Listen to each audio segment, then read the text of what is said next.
सैनिक एकता जिंदाबाद, सैनिक एकता जिंदाबाद, सबका सैनिक संघर्ष कमेटी जिंदाबाद, सबका सैनिक संघर्ष कमेटी जिंदाबाद, सबका सैनिक संघर्ष कमेटी जिंदाबाद। भारत।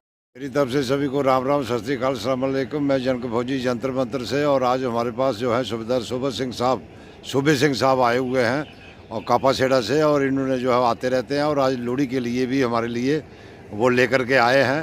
और हमें बड़ी खुशी है कि ये बेचारे आते रहते हैं और हर बार जो है वो कुछ ना कुछ लेके आते हैं, कभी खाली हाथ नहीं आते हैं, और हम इनका बहुत बहुत धन्यवाद करते हैं। शुक्रगुजार हैं कि कम से कम इतना हमें आकर के बेचारे पूछते हैं और कुछ ना कुछ दे के जाते हैं। आइए इनसे बातचीत करते हैं। राम राम साहब। राम राम सर। सर बताइए आप, सर जो भी जनता को संदेश देना चाहते हैं। मैं सूबे सिंह न्यू पालम विहार गुड़गांव से हूँ, हाँ जी सर।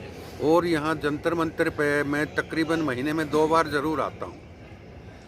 क्यों, ज़्यादा हेल्थ इशू के चलते किसी बच्चे को साथ लेकर आता हूँ, तो 2 बार यहाँ ज़रूर आता हूँ ताकि इनको मोटिवेशन होता रहे।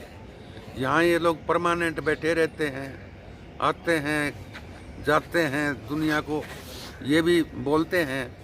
तो मैं तो यही बोलता हूँ कि भाइयों, यहाँ जंतर मंतर पे आओ। सबसे बड़ा धरने को लीड करने का यही एक जरिया है। जो सबका कमेटी है, यही आपकी मांगों को पूरा करवाने में परम सिद्धि प्राप्त कर सकती है। बाकी अलग अलग पार्टियां बनी हुई है, कोई राजनीति के चक्कर में पड़ा हुआ है, कोई कुछ है, तो इनकी मदद करो और आओ। क्योंकि भावी सरकार जो है कैसी होगी पता नहीं। जो प्रेजेंट सरकार है उसने तो देश का बेड़ा गर्क अपनी तरफ से कर दिया है। अभी अग्निवीर इन्होंने योजना चालू की है, that is just like a slow poison to Indian defence.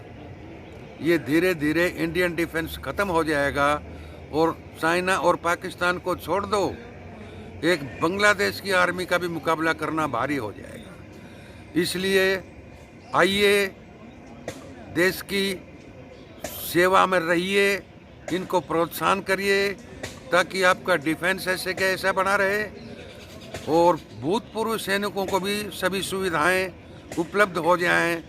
वैसे इनकी कोई खास मांग नहीं है, सिर्फ 3 रिटायर्ड जजों की नियुक्ति गवर्नमेंट कर दे। अगर वो बोलते हैं कि आपकी मांगे गलत है तो हम वापस चले जाएंगे। अगर वो बोलते हैं आपकी मांगे ठीक है, तो प्लीज़ इन भूतपूर्व सैनिकों को इनका हक दीजिए। बाकी मैं तो ये आह्वान करता हूँ सभी भूतपूर्व सैनिकों से कि कम से कम महीने में, ज़्यादा नहीं तो 1 बार तो ज़रूर आओ। 1 बार अगर आते हैं बारी बारी, तो भी इनका मनोबल ऊपर रहेगा। इनको ये लगेगा कि हमारे भूतपूर्व सैनिक हमारे साथ हैं, इनका हौसला बुलंद होगा और ये बड़ी तवज्जो से आगे बढ़ जाएंगे, और आपको, देश को, सबको अच्छी सुरक्षा मिल जाएगी। धन्यवाद। ये थे हमारे साथ साहब, और विजय सर भी हैं। विजय सर, राम राम। राम राम। पूर्व सर आप भी बताइए कुछ सर। मैं पूर्व सैनिकों को बोलना चाहूँगा। देखिए, साहब ने एक बहुत अच्छे तरीके से बताया। हम भी यही कहते हैं कि आइए और जुड़िए यहाँ से। देखिए, हम कभी किसी के बारे में गलत नहीं बोलते हैं, लेकिन फिर भी लोगों को समझना चाहिए पूर्व सैनिकों को। जब तक आप दिखाएंगे नहीं, दर्शाएंगे नहीं किसी को, तो आपकी सुनेगा कौन। मान लेते हैं आपको एरियर आ रहा है, सब कुछ आ रहा है, लेकिन उन लोगों की भी तो सोचिए जिन्होंने अपना सर्वस्व दे दिया इस देश के लिए, बेचारे। हाँ जी, ये ना विजय सर, कल सबका एरियल आया, और मेरा ख्याल है कि जेसी रैंक होगा।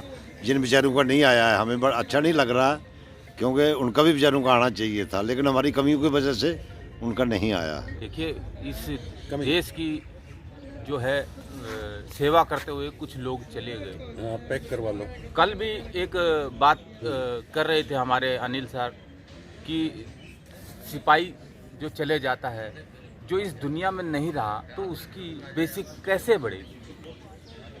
मान लीजिए हम तो जीवित थे तो हमारी बढ़ती रही, लेकिन जो भाई इस देश के लिए अपना सर्वोच्च बलिदान देकर चले गए, तो क्या उनके लिए ये कार्य नहीं होना चाहिए?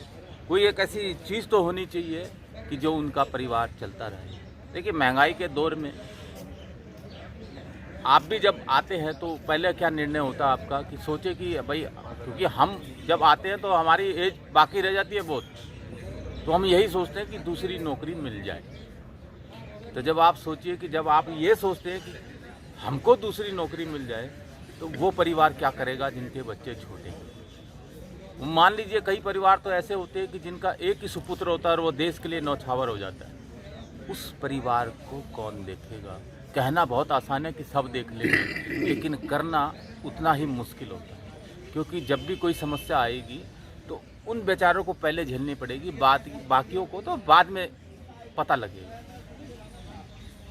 तो मैं सभी पूर्व सैनिकों से ये कहना चाहूँगा कि जो भी निर्णय साबका सैनिक संघर्ष कमेटी कर रही है उसमें सहयोग दें। नमस्कार। ये थे विजय जी, और मैं फिर से अपना साहब का बहुत बहुत धन्यवाद करता हूँ कि मुझे हमारे लिए हर त्यौहार में कुछ ना कुछ लेके आते हैं। ऐसे भी लेके आते हैं, खाली नहीं आते हैं, लेकिन त्यौहार के ऊपर खास करके स्पेशल आते हैं। और मैं बहुत ही इनका आभारी हूँ। ये कर्जा हमें पता नहीं इनका कब चुका पाएंगे, मुझे नहीं पता। ये तो अगले जन्म में ही चुकेगा, इस जन्म में तो नामुमकिन सी बात है। इसी के साथ में जनक फौजी, जय हिंद, जय भारत।